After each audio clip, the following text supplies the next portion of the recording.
المستقيم صراط الذين أنعمت عليهم غير المغضوب عليهم ولا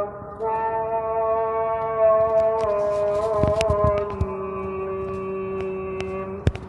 والذين كفروا لهم نار جهنم لا يقضى عليهم فيموتوا ولا يخفف عنهم من عذابها كذلك نجزي كل كفور وهم يصطرخون فيها ربنا أخرجنا نعمل صالحا.